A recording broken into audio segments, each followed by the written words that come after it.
Welcome back to Lakers latest post, coming to you again from Studio City, California, in the city of Los Angeles, where it is a cool 84 degrees and sunny.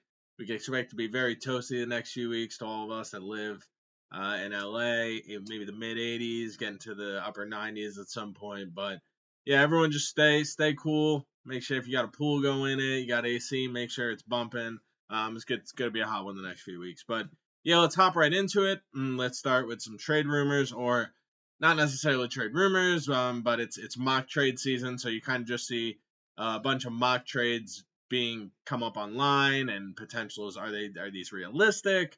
Are people just throwing stuff out against the wall, hoping it sticks, that people will be like, oh, this is something that could possibly happen? It's just that time of the season, especially as we're all kind of waiting for the Lakers to possibly make that next big trade.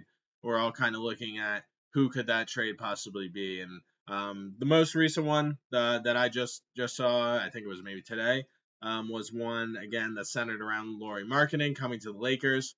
For starters, I mean, Markkanen would be an amazing fit. He'd be a great fit for the Lakers. He's an ascending young player, a star, potential superstar, almost kind of all the things you look for in a young player that you want to trade for. He'd be a very good fit in the front court.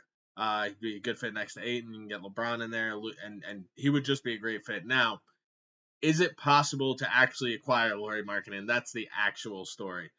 In a minute, I'll go into what the proposed trade was, but before I do that, the answer is, I'm just going to be honest, it's going to be damn near close to no. You're dealing with Danny Ainge, who is notoriously known throughout the NBA circles and throughout NBA front offices as being one of the most stingy general managers in the NBA. You remember the whole Donovan Mitchell saga? It was insane, and it lasted the whole summer. The Knicks gonna get him, or the Hawks gonna get him, or the Cavs, and then the Cavs came out of nowhere with that huge offer of Lauri Markkanen, 3 first-round picks, Colin Sexton. I can't remember exactly what else it was, but the point is that he is going to hold out for basically everything he possibly can. I mean, we even saw for anyone that was interested in Walker Kessler, the price was, I think I was reading, at least 2 first-round picks, and you're thinking, okay, he's a good player. Walker Kessler's a really good player, but if he's getting 2 first-round picks, a guy like Markkanen's going to cost way more than that. So let's just hop into what the mock trade was. I personally, I don't think it's a realistic trade. I think the Lakers would have to give up significantly more than they are in this one. But let's just take a look at it. We got a 3-way deal. Jared Vanderbilt going to the Hawks. Lauri Markkanen and Svi Mikhailuk going to the Lakers. And then Austin Reeves, Dalton Connect, Gabe Vincent, Maxi Kleber, a 2031 Lakers unprotected first, and a 2032 Lakers first unprotected pick swap going back to the Jazz. Now, on surface level, that could seem like a lot, but to be honest with you, the Jazz need way more than that. When you look at the package of what they're getting, Reeves, Connect, Vincent, Kleber. Vincent and Kleber, they're not relevant players. Like, they're just the Jazz will either buy them out, or the Jazz will look to salary dump them somewhere, or they'll just hold on to them to be veteran pieces. But those guys are not, like, the Jazz are rebuilding. Those guys aren't relevant to their rebuild. They're just salary fillers in any potential deal. So you're really looking at that trade saying, okay, what are they getting back for the future? Put those 2 guys aside. You're basically getting Austin Reeves, Dalton Connect, a 2031 unprotected first, and a 2032 unprotected pick swap. That's just not good enough. It's not close to good enough, especially when you're dealing with someone like Danny Ainge. Austin Reeves is a talented player, and we'll touch on him in a minute. Connect, obviously, his trade value is already down across the league. We saw that with his poor performance in Summer League. It will take way more than that. I think you're looking at bare minimum 3 unprotected first-round picks, like bare minimum. Connect, Reeves, then the salary fillers, but I think you're looking at bare minimum 3 first-round picks. It's going to be very difficult to acquire a player like Lauri Markkanen when you're dealing with Danny Ainge on a consistent basis in trade negotiations. It's not impossible, but you're going to have to give up way more than that. Way more than that if you're going to want to acquire a player of Lauri Markkanen's caliber, especially when Danny Ainge is the one you're going to be dealing with. But I just want to transition from this kind of into Austin Reeves. Obviously, I don't think the Lakers are actively shopping Austin Reeves. We saw kind of in that deal, he was in that, mock trade deal. But the question is, like, what is Austin Reeves' trade value? Obviously, this is a guy that undrafted player, has really developed, gotten better each year, was great last year, a little over 20 points, 5 assists. He's a distributor, he's a scorer, he can kind of do a little bit of everything. Obviously, not a very strong defensive player. If anything, that's definitely his biggest weakness. I think everyone knows that. I think it really depends on what type of team would be looking for Austin Reeves. I think you look at kind of that Andrew Wiggins type deal, you would probably like to make a trade for someone like Wiggins without giving up Reeves. But you could certainly center it around Reeves. I think throughout the league, Reeves is highly thought of. And the other thing, he obviously does have a solid contract. You don't need to take an insane amount of money on to get him on. Obviously, he's going to be due for a very big extension.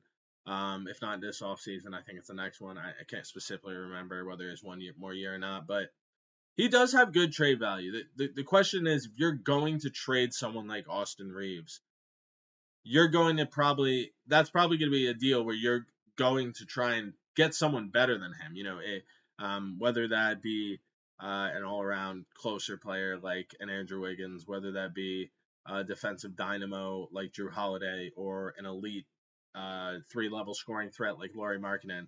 It's going to need to be for a legitimate player. And then on top of that, the question is this player really better than Austin Reeves? Are they really improving the Lakers more than Austin Reeves? So I think he does have good trade value around the league, but you're not going to be able to just center a deal just around him to get the player you want, regardless. Like, you're going to have to add maybe Connect, maybe Vanderbilt, maybe a first round pick, second round pick, and probably another first, and that's even if you want a player maybe a little bit under Lauri Markkanen's caliber. I can't think of anyone specifically off the top of my head. I'm sure we'll get more rumors in the coming weeks, but yeah, I think Austin Reeves does have good trade value, but you really have to determine whoever we bring in a hypothetical Austin Reeves trade, how will it improve our team having them versus Austin Reeves? Is it forward who's more versatile, he can score, maybe he's not going to distribute as much, but he's really going to help you defensively, he's going to elevate probably the whole level of your team more than Reeves. I think it really has to be a really solid player. Reeves is a guy who's improved every year. I don't think there's any reason to think he's not going to keep improving and kind of have his best year yet. So yeah, I think he does have solid trade value. I think if you want to get a player that's better than him, or a player kind of Lauri Markkanen's caliber, though, you're going to need to give up a lot more than just Austin Reeves. But I do really like Austin Reeves, and I think, assuming he is on the Lakers, again, we'll have to see if he starts or comes off the bench, assuming he is. I think he's going to have a really good year. All right, let's talk about Rich Paul, LeBron James' agent. So, obviously, in the past few weeks, we've kind of gone back and forth on, like, is LeBron going to get traded? Is he going to get bought out, potentially go? We kind of had that early July rumors phase. It was never really going to happen, and I kind of talked about this last week. I put LeBron getting traded at like a 2% chance, if even. I said it's almost statistically impossible for it to happen. Not because he's not worth trading for anymore. Obviously, he's still unbelievable, even at the age of 40. But because he's a very long contract, over 52 million a year, no one has cap space, and no one would want to trade legitimate assets to, as great as LeBron still is, to get a guy that's 40 years old. But yeah, Rich Paul basically came out and he said that LeBron is not going to get traded. He's not going anywhere. So this is basically what we expected. But Rich Paul is just corroborating that, saying, yeah, it's definitely not going to happen. LeBron's not going anywhere. So whatever was left from is LeBron going to get traded? Is he going to get bought out? That fear of if that was going to happen or not. We can kind of put that to rest now, and we can now say, okay, hey, LeBron's happy. He's going to be here at least for one more year. He's not going anywhere. What can we do in our power to really make this team a contender, and to really say, hey, like, LeBron, Luka, we're going all in this year to try and win an NBA championship. That's obviously the goal every year, especially when you have LeBron James on your team. Luka Doncic you just traded for, another potential generational player. So that naturally is always going to be the goal. And now that we know for sure that LeBron is not going to get traded, I think kind of the fan base can just breathe a sigh of relief. Not that we were worried it was going to happen anyway, but now we can just be comfortable knowing it definitely won't happen. And can kind of just focus on the rest of the offseason, on what else needs to be done to improve the roster, what else needs to be done to solidify them as a contender in the West, which, as we've previously discussed, is going to be an absolute gauntlet. It's going to be. I mean, the East is wide open, but the West is going to be all over the place. So, it's important to keep that in mind. So, kind of, yeah, transitioning from that into our final topic. What are realistic expectations this year? So, is it an NBA championship? Is it championship or bust? To be completely honest with you, at this point, I think you have to say it is championship or bust. This is probably LeBron's last year in the Lakers, not guaranteed, but LeBron's last year, Luka, who I expect to sign an extension before the season starts. You got to do everything in your power to try and excuse me, to try and win a championship. I think if you look at it and you say, we basically, I think at the bare minimum, you have to get to the Western Conference Finals. Bare minimum, have to. This is LeBron, especially with this being LeBron's final year, most likely.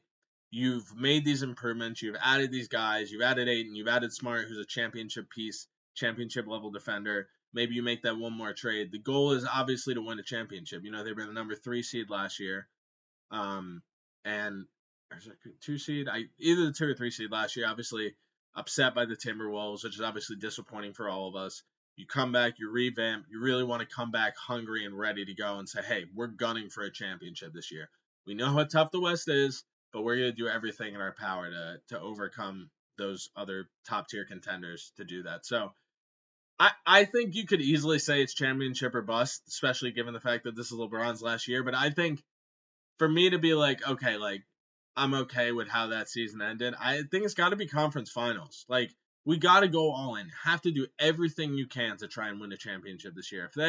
Obviously, if they lose in the first round again, that's just unacceptable. It's unacceptable. You lost to an underseeded team. There are obviously reasons you lost, but you can't lose in the first round again. I think second round, again, I think Nuggets, Rockets, and Thunder are those clear top 3 teams. So to make it to the conference finals, you're going to have to beat one of those teams. Whether it's the defending champions or one of those 2 other top teams. But I think all the ingredients are there to do it. I think regular season is going to be important. I think home court next year will be more important than this year, especially with a better team, a more improved team. But yeah, it's going to be tough. I think realistic expectations this year, right now, I think would be probably conference finals. Potentially NBA finals. It's not impossible they get there. I just think unless they make another trade, it's going to be hard to fully top one of those teams in the second round. But I could live with a second round loss to one of those teams as long as it's a good series. Look, we're the Lakers. We want to win every year. It's not going to happen every year. But what's important is that Rob Pelinka does everything in his power to make sure this team is the best it can be and is the best kind of put together contender they can have, especially in what is probably going to be LeBron's final year, at least as a Laker, possibly in the NBA.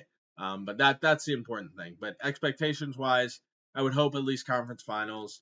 But again, we'll reserve full judgment until the offseason is over. We're in training camp. We made potentially a couple more trades or that one big trade that we're probably all still waiting on. So yeah, we'll see what happens with that. But again, it's you can't win it every year, but I think that obviously has to be the goal, especially in what is going to be LeBron's final year. So that's all I got for you today. I will catch you guys later, and I'll catch you on the flip side. Have a good one, guys.